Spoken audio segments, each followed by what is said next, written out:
Hello everyone, welcome back to the channel. It's me, Only Run Very Noob, bringing you Bravo gameplay. Today we're playing against the third and final new CC hero in Dash.io. I like to call her Dash.io. Wouldn't expect their list to be tuned, but I also don't know what they're doing. This was the first time I ever played against this hero. And it looks like I was siding like it's just dash. Like I don't have defense reactions or sigils in. I have zealous beltings and pummels, which I have, between recording this and now, I have discovered that I don't really want zealous belting and pummel. I'd rather just have fate foreseen and sink below to try to stop breakpoints on like boom grenade and stuff.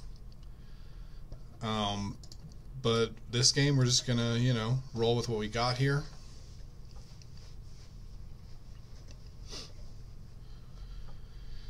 They're going first. Normal equipment for Dash, except the gloves. They're using like that Cogworks base arms. It starts with a counter, and you can pay 1 and remove the counter to give your next Mechanologist attack +1, and you can only activate it if you've boosted. Even in the last couple days over the weekend that I played against Dash, after this one was recorded, I mainly see like Goliath Gauntlet, so I don't really, not too sure what they were thinking with the base arms. Maybe they wanted to play like an Evo. They start by playing Penetration Script. This one gives all of their Mechanologist attacks +1. I like to call this card Channel Mech Heroic. I think it's like a pretty good card, although I'm not entirely sure if it is going to be in the optimal build. It is quite nice though. Then they just pass the turn. Nowadays with this hand, I would probably make a Surge and send Spinal without dominating to Arsenal the Starstruck. But in my first game, I wouldn't be surprised if my play here is to just Rouse the Ancients and Hammer, pitching my whole hand. Because I'm probably still just like, oh, we're gonna play it like normal Dash and see what's different. But of course, I don't think we're the aggressor in the new Dash matchup. I think she's incredibly aggressive, and without the pistol and pistol items, they can't really grind you out.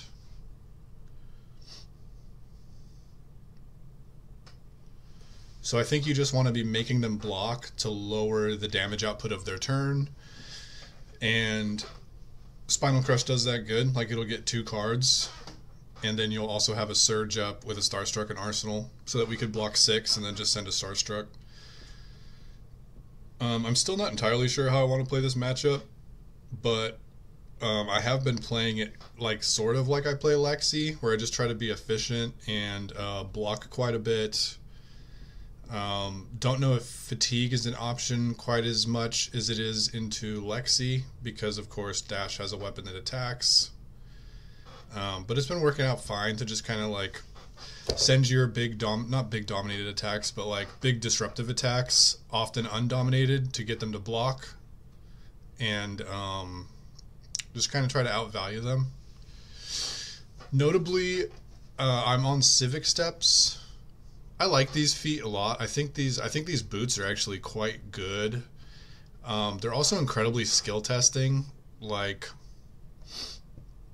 you can really lose a lot of value by using them improperly and giving a quicken when you shouldn't. And in the Mechanologist matchups, they're actually quite difficult to use and not lose value, because like for instance against Dash, her pistol here, or her gun, I don't even think this is a pistol, but her gun isn't a once per turn action. She can just shoot it as many times as she has counters on it, and giving them a quicken basically just will always equal them shooting you again for 2. So it's kind of tough. In this matchup, I definitely like to use it only to stop boom grenade. So let's say, it blocks 2 and blocks 1, so that's 3 value. And let's say it blocks like a red boom grenade and a yellow boom grenade. That's like 7 plus 3 value, which is 10. 10 value, which is like obviously incredible. But we have to subtract like 4 from that because each quicken you give them gives them 2 value with their gun. But it's still like a boots that give you like 6 value, which I think is quite good. Where the iron rot would only give you like, if it's a red boom grenade, it would only give you 5 value.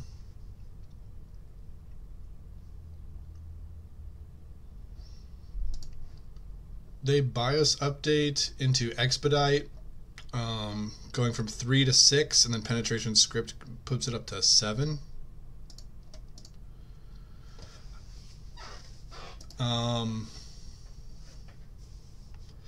If this Zealous Belting was a defense reaction like it would in my current setup, I would just block 7, but as it is here, probably going to block 3 and then 4 with equipment, hoping to just have a Zealous Belting turn.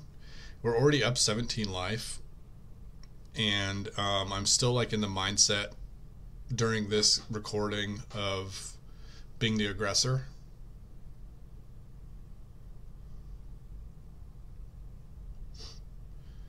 I think this expedite's actually a good spot to use Civic Steps because they only have 1 counter on their Symbiosis shot. So they might not, if they can't play an item here that they like, if they play an item they don't really want to crank. Well, I guess the Quicken would give them some value there, huh? Because they would shoot for 2 and then play an item they don't crank and then like arsenal their last card. But if they don't play another item here, they can't even shoot their pistol twice to get that 2 value. So that might be something to consider with Civic Steps against the new dash, is just use it super early to maybe give them a Quicken when they don't have 2 counters on their gun. But I think using it to block a boom grenade is probably more efficient.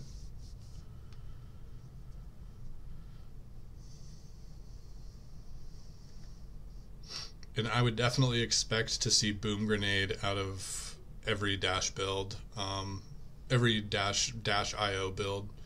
That's just like the best item. Not sure if you play all 9, but I'm pretty sure you will play at least 6.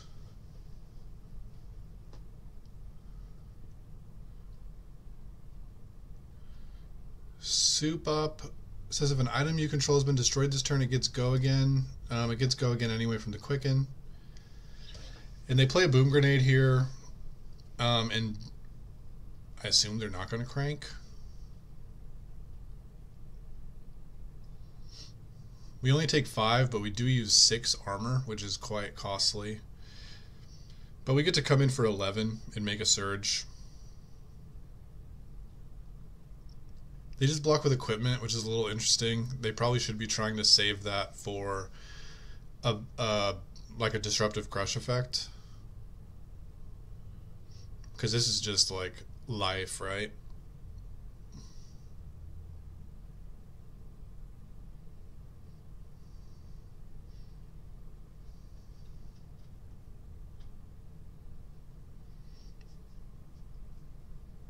So we use a bunch of equipment, but so do they. They only have 1 equipment block left, and we have 5. Okay, so this hand's a little ugly. We're probably going to end up blocking because we do not want a boom grenade to hit, especially since they got another boom grenade on top here. So we definitely are going to be blocking out this turn so that boom grenades don't hit. At least in my mind, that's what I'm thinking now. Maybe back when this was recorded, last like Friday or something, Thursday or Friday, I was under the impression that I could just take some damage here.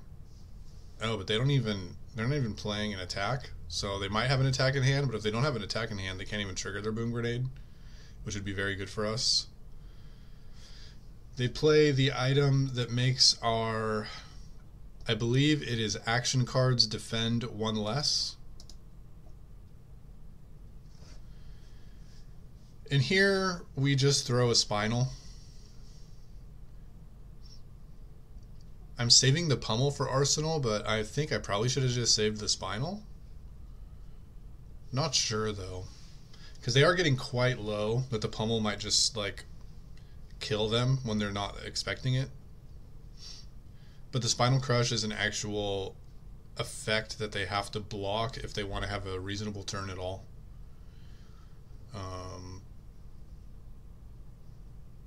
And with the life discrepancy, us being at 35 and them being at 19, they need to have big turns, so they can't just like let Spinal hit. Although I guess that is exactly what they have happen here. They let Spinal hit. So they must have a way to like crank items and generate action points here, would be my guess. So yeah, he plays a penetration script off the top. It's an instant, he can crank it, so now he has 2 action points. He gets to play High Octane. That doesn't have Go Again. But because he has 2 action points, now he can still boost attacks, and those will generate action points, even though they don't, Go Again won't happen because of Spinal. The action point generation from High Octane will definitely happen.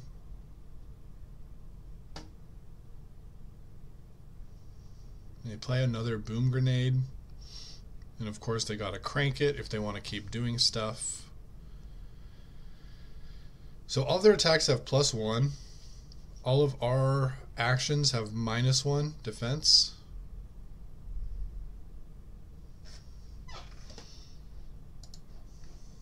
I'm up 25 life. I wouldn't be surprised if I just take this. It's what, 11 damage? But let me just read that card real quick. I was hovering over it.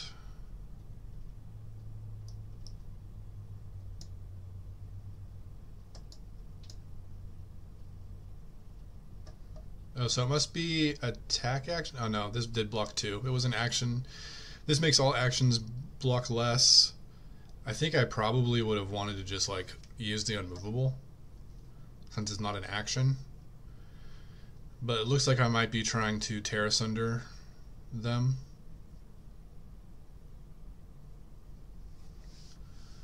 Tekla Foundry Heart's not going to work because it doesn't have Go Again. So they might have just miscalculated their turn here, and it's not going to be great for them. Lucky for me, I still have my unmovable, so I can block this heist, or I could just take the damage.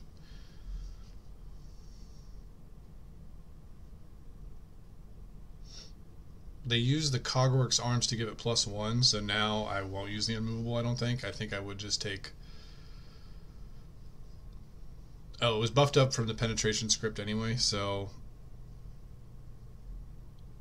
Just take 14 down to 21 to tear asunder him.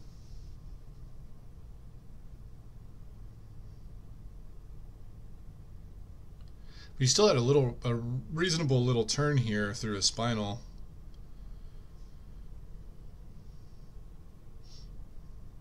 We could have used our whole hand to block that, but maybe with the life totals where they're at, I just want to kill him because I'm going to be able to tear asunder him without an arsenal. So it's almost guaranteed that it will land, and then I'll still have a pummel and arsenal.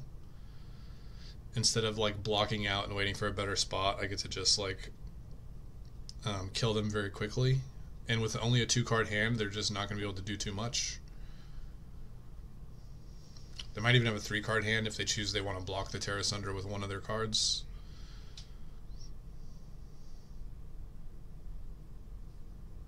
And getting them soloed on cards here means they're just never going to have like a huge turn again.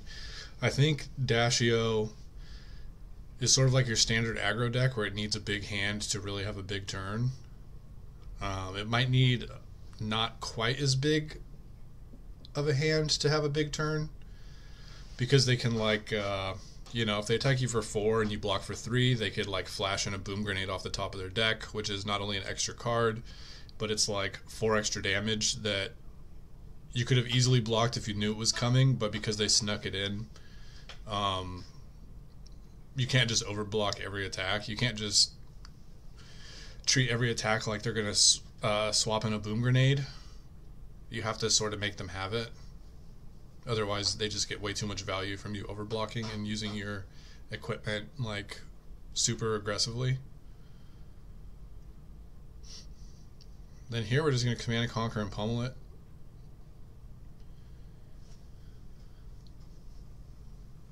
They only block 8, which is interesting. It's almost as if, oh no, he's blocking with a galvanize attack, so he's going to galvanize that up to 10.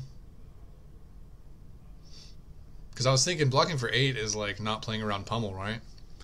But they block for 10, so of course we don't pummel, and then we just pass the turn. They just ping us for 2 with the gun. And we get to dominate a Crippling Crush here. Thanks to the Surge, we only need 8 to dominate the Crippling Crush, and Starstruck being a yellow allows us to do that. And they have no armor. If their arsenal is a defense reaction, they can live, but they can't stop the crush. And that's the game. Sort of interesting. They got us low. They got us to 13. And I guess that's not low, right? But for an untuned deck, and having us draw kind of well, I think, it's sort of impressive. It leads me to believe that once Dash is tuned, it's going to be a very strong deck. Out